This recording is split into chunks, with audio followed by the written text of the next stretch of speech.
তাকে আপনি সাধারণ জনগণ দিয়ে আপনি জুতার বাড়ি তার মাথা গালে বাড়ি দিতে চেয়েছেন, আপনাকে জাতির কাছে আপনাকে ক্ষমা চাওয়া দরকার। আপনি জাতির কাছে ক্ষমা চান, আপনাকে ক্ষমা চাইতে হবে। আপনি একজন উলামায়ে কেরামের সম্মানকে খাটো করেছেন। সম্মানিত মুআজ্জাজ হাজিরিন, আমরা ইদানিং বাংলাদেশে ইসলামিক স্কলার আমাদের শায়েখ আহমদুল্লাহ সাহেব কোনো এক আলোচনা করতে গিয়ে তিনি এইভাবে আলোচনাটা করেছিলেন যে বিশ্বনবী মুহাম্মদুর রাসূলুল্লাহ সাল্লাল্লাহু আলাইহি ওয়াসাল্লাম তিনি নবুয়ত প্রাপ্ত হয়েছেন 40 বছর পরে। 40 বছরের আগে তিনি নবী ছিলেন না।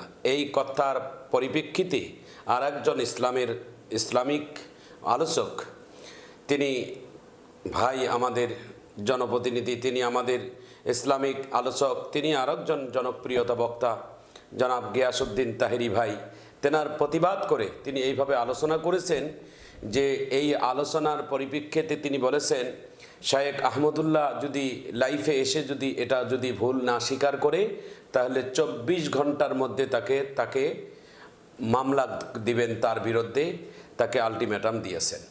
আমি আমার ভাই তাহিরি ভাইয়ের প্রতি আমার আহ্বান, আপনি এই প্রতিবাদের জন্য একজন ইসলামিক স্কলারকে আপনি 24 ঘন্টা আলটিমেটাম দিলেন, ভালো কথা। আপনি যুগে যুগে ইসলামের ইমামদের ওলামায়ে কেরামদের ইখতিলাফ ছিল, কিয়ামত পর্যন্ত থাকবে। কিন্তু আমার প্রশ্ন হলো, ভাই তাহিরি, আপনিও একজন ইসলামের দায়ী, শায়েখ আহমদুল্লাহ একজন ইসলামের দায়ী। আমরা সবাই দ্বীনের কথা বলি, এটা আমাদের আল্লাহ তাআলা এই দায়িত্বটুকু আমাদের দিয়েছেন, ওলামায়ে কেরামের দায়িত্ব। এই জন্য তো আল্লাহ তাআলা আমাদের সম্মান, আমাদের মর্যাদা আল্লাহ তাআলা দিয়েছেন, ইন্নামা ইয়াখশাল্লাহা মিন ইবাদিহিল উলামা।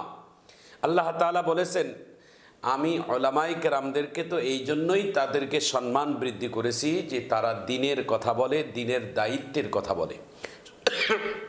আমি আমার তাহিরি ভাইকে এইটুকুই বলবো যে এদেশে ইসলামিক বিদ্বেষী যারা ইসলামের বিরোধিতা কথা বলে, কোরআনের বিরোধিতা করে, রাসূলের দুশমনি করে, আল্লাহর দুশমনি করে, আল্লাহর দ্বীন কায়েমে যারা বাধা দেয়, আল্লাহর দ্বীনের জন্য যারা অনেক দুশমনি করে, তাদের বিরুদ্ধে তো আপনি একদিনও লাইফে এসেলেন না, তাদের বিরুদ্ধে তো আলটিমেটাম দিলেন না। এই ছোটোখাটো একটা আলোচনার বিষয় নিয়ে আপনি আলটিমেটাম দিলেন শায়েখ আহমদুল্লাহকে। আপনাকে বলি ভাই, কাদা নিয়ে খেলা করলে নিজের শরীরেও কাদা লাগে। আমি বাংলাদেশের সকল ইসলামিক আলোচকদের প্রতি আমার অনুরোধ রইল, আপনারা কেউ কাদা নিয়ে খেলবেন না, নিজের শরীরে কাদা লাগবে। উপরে থু ছিটাইলে নিজের শরীরে থু পড়বে। এজন্য আমি সকল ইসলামিক স্কলারদের কাছে আমার অনুরোধ, আপনারা ইসলামের আলোচনা করেন, দ্বীনের দাওয়াত দেন। এই বাংলাদেশে অনেক ইসলামের কথা বলেন, মানুষদেরকে নামাজের আহ্বান করেন, বাবা মায়ের প্রতি খেদমতের আহ্বান করেন। দুর্নীতি, সন্ত্রাস, চাঁদাবাজি, ইসলামের দুশমনি যারা করে তাদের বিরুদ্ধে কথা বলেন, অন্যায়ের বিরুদ্ধে কথা বলেন, মানুষদেরকে ইসলামের সঠিক পথে দাওয়াত দেন। এই কোরআনের কথাগুলোর, কোরআনের মাঠগুলোকে আপনারা নষ্ট করবেন না, এই কোরআনের মঞ্চগুলোকে আপনারা কলঙ্কিত করবেন না। আমি আমার তাহিরি ভাইকে বলবো, আপনার ছোটোখাটো আপনারও বদনাম আছে। আমরা বিভিন্ন মাহফিলগুলোতে দেখি আপনি জিকির আজগার নিয়ে, আপনি আপনার ইসলামিক কোরআনের মাহফিলগুলোতে আপনি এই ঢেলে দেব, এই বিভিন্ন কৌতূহল করেন আপনি জনগণকে আনন্দ দিবার জন্য। আপনি কি কোনোদিন কমেন্ট পড়েছেন যে আপনাকে কমেন্টে কত মানুষ নানা ধরনের টল করে, আপনাকে নিয়ে গালিগালাজ করে? যাকে নিয়ে আপনি প্রতিবাদ করলেন তিনি বাংলাদেশের ইসলামিক স্কলার, বাংলাদেশের অন্যতম শায়েখ আহমদুল্লাহ, যিনি বাংলাদেশের 18 কোটি মানুষের হৃদয়ের স্পন্দন, ওলামায়ে কেরামদের হৃদয়ের স্পন্দন। তিনি একজন উঁচু লেভেলের আলেম। আমি এইটুকু বলবো যে সকল আলেমদের আলোচনা করতে গিয়ে 2-4টা কথা এদিক ওদিক ভুল হতেই পারে, সেটা ইখতিলাফ থাকতে পারে, সেটা ওলামায়ে কেরামের কথা, ওলামায়ে কেরামদেরকেই আমাদেরকে সংশোধন করে নিতে হবে। আপনাকে আমি এইটুকুই বলবো, আপনি এই প্রতিবাদ করতে গিয়ে, আপনি একটা কোনো মাহফিল করতে গিয়ে যখন আহমদুল্লাহর বিরুদ্ধে আপনি কথা বলেছেন, আপনার মাহফিল থেকে একজন শ্রোতা স্লোগান দিয়েছিলেন, আহমদুল্লাহর গালে গালে জুতা মারো তালে তালে। আপনি একজন ইসলামীর দায়ী, একজন আলেমের গালে একজন সাধারণ মানুষ তালে তালে জুতা মারতে চায়, আপনি প্রতিবাদ করলেন না। আপনার জন্য আমার ঘৃণা হয়। আপনি কেমন আলেম?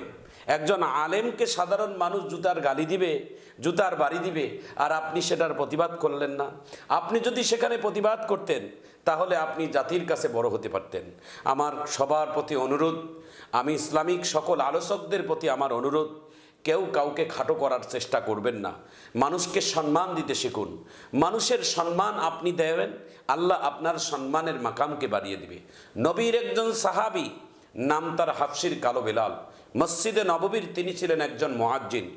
আল্লাহর নবী মুহাম্মদুর রাসূলুল্লাহ সাল্লাল্লাহু আলাইহি ওয়াসাল্লাম মেরাজ থেকে আসার পর বেলালকে ডাক দিয়ে বলে, বেলাল, আমি যখন মেরাজের রজনীতে আল্লাহ তাআলা আমাকে জান্নাতে নিয়ে গিয়েছিলেন, আমি একাই বিশাল জান্নাতে হাঁটতে ভয় পাচ্ছিলাম।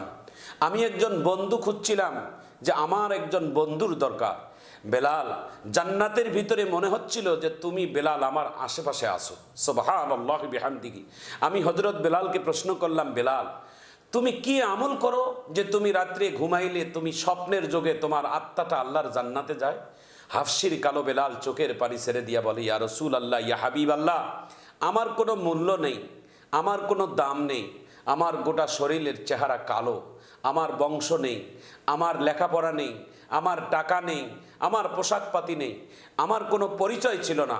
রহমাতুল্লিল আলামিন সব কিছুই আপনার ওসিলায়, আপনার কাছে কালেমা পড়ার পর, মুসলমান হওয়ার পর থেকে আল্লাহ তাআলা আমাকে এত সম্মান দিয়েছেন। শুধু তাই নয়, বিশ্ব নবী একবার হজরতে বেলাল রাদিয়াল্লাহু তাআলা আনহুকে মসজিদে নববীর মুয়াজ্জিন থেকে 3 দিনের জন্য তাকে স্থগিত করেছেন, তাকে আজান দিতে নিষেধ করেছেন। 3 দিনের পর হজরতে জিব্রাইল আলাইহিস সালাতুস সালামের মাধ্যমে আল্লাহ তাআলা জিব্রাইলকে জানিয়ে দিলেন, জিব্রাইল, আমার বন্ধুকে সালাম দাও আর বলো যে 3 দিন থেকে মসজিদে নববীর ভিতরে আজান হচ্ছে না। আল্লাহর নবীকে যখন এই কথা বলল, জিব্রাইলকে আমার নবী ডাক দিয়ে বলে, জিব্রাইল, আমি রাসূল ইমামতি করতেছি, আজান হচ্ছে, কে বলে আজান হয় না? জিব্রাইল ডাক দিয়ে বলেন, ইয়া রাসূলুল্লাহ, আজান হচ্ছে ঠিক, তবে এই মুয়াজ্জিনের আজান আল্লাহর আরশে পৌঁছে না। হযরতে বেলালের আজান আল্লাহর আরশে পৌঁছে। আপনি বেলালকে মসজিদে নববীর আবারও মুয়াজ্জিন বানিয়ে দেন। এই তো হলো বেলালের সম্মান। সম্মানিত মুআজ্জাজ হাজরিন, আল্লাহর রসুল জনাবে মুহাম্মদুর রাসূলুল্লাহ সাল্লাল্লাহু আলাইহি ওয়াসাল্লাম ডাক দিয়ে বলে, বেলাল, এত সম্মান আল্লাহ তাআলা তোমাকে দিল, কি নেক আমল করো। হযরতে বেলাল রাদিয়াল্লাহু তাআলা আনহু বলছিলেন, ইয়া রাসূলুল্লাহ, ইয়া হাবিবাল্লাহ, আমি যেই দিন থেকে কালেমা পড়ে মুসলমান হয়েছি, ওই দিন থেকে আমার জীবনে 2টি কাজ আমি আজ পর্যন্ত বন্ধ করিনি।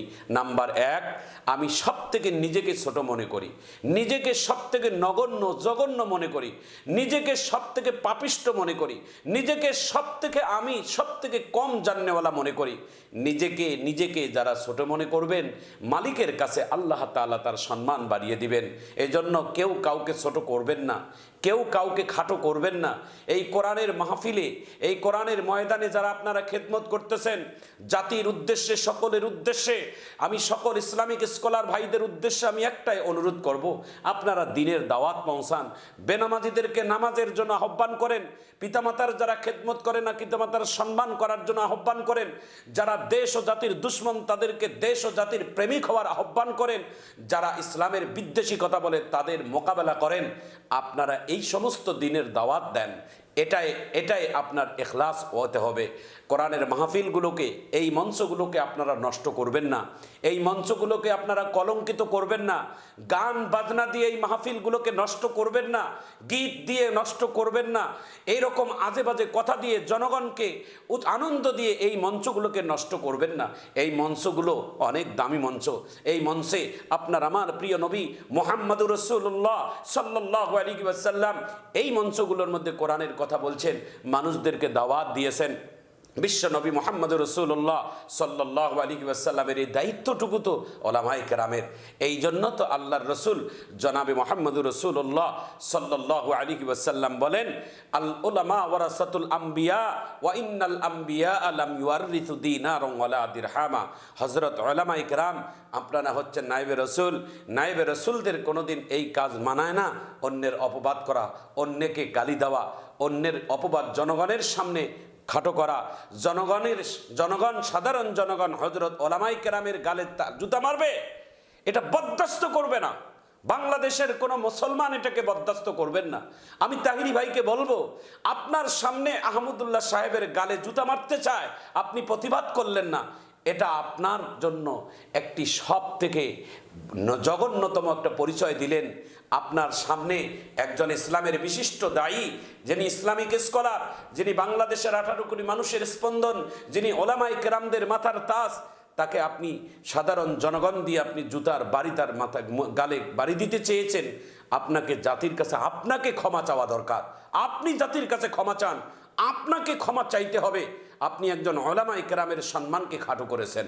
সম্মানিত মুআজ্জাজ হাজিরিন, আমি বাংলাদেশের সকল ইসলামিক স্কলারদের প্রতি আমার অনুরোধ, এই মঞ্চগুলোকে আপনারা হেফাজত করবেন, এই মঞ্চগুলোকে আপনারা কেউ নষ্ট করবেন না। আজ বাংলাদেশ, আজকে আপনারা দিনের দাওয়াত দিচ্ছেন, ভালো কথা। দিনের দাওয়াত দিতে গিয়ে আপনারা কত সম্মানিত হচ্ছেন, কত হাদিয়া পাচ্ছেন, কত খাবার পাচ্ছেন, অথচ বিশ্বনবী মুহাম্মদুর রাসূলুল্লাহ সাল্লাল্লাহু আলাইহি ওয়াসাল্লাম একই কালেমার দাওয়াত দিতে গিয়ে তায়েফের ময়দানে রক্তাক্ত হয়ে বেহুশ হয়ে পড়েছিলেন।